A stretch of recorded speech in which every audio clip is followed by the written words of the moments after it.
If it's not him, who else could it be? Yeah, I'm caught up right now. I'm gonna call you right back, all right? Already, yeah.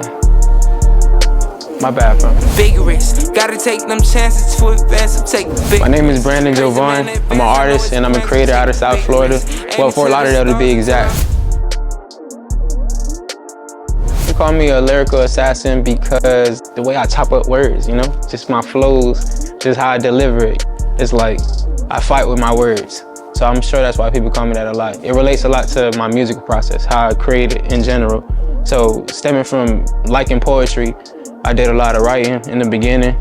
As I started to do a lot of moving around, I had to adjust to kind of like running guns. So basically, I would freestyle to beats. And the verse would basically, you know, write itself in my head. So once I get to the studio, I just recite the verse over and over. So I always feel equipped whenever I show up to record. So it's like I just prepared, like an assassin.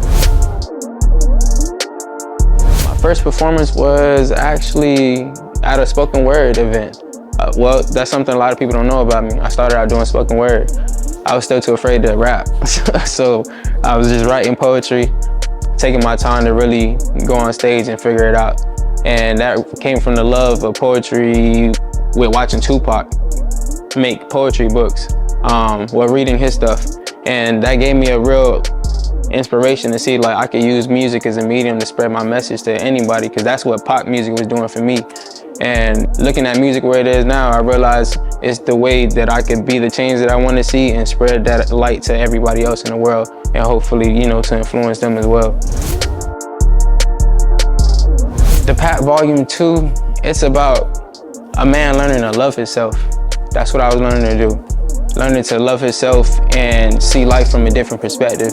I feel like how life was given to us, especially as young black males, it's painted as a burden. It's painted as something sour to experience. And that's just your mind state that you have going through it. So you never really see the other side of it. You never really see the good side of life, so you don't look for it. And the Pack really shows you about life being more of a game than a burden. It's more something that you can look at the tools that you have and say, okay, cool, I can make something out of this, rather than looking at it like I don't have a lot, so I can't do nothing. So it was really a perspective change, just for a person to experience. Thank you God for dealing me this hand, I ain't gon' miss this. Used to overlook me when I stand, I was a misfit. Now they looking at me like the man, starting to listen what I'm saying. Now I feel like Super Saiyan, hold my fam up like a crane. I got power in my blood, I got Broward in my veins. I ain't have to be no thug, I be survival in my brain, yeah.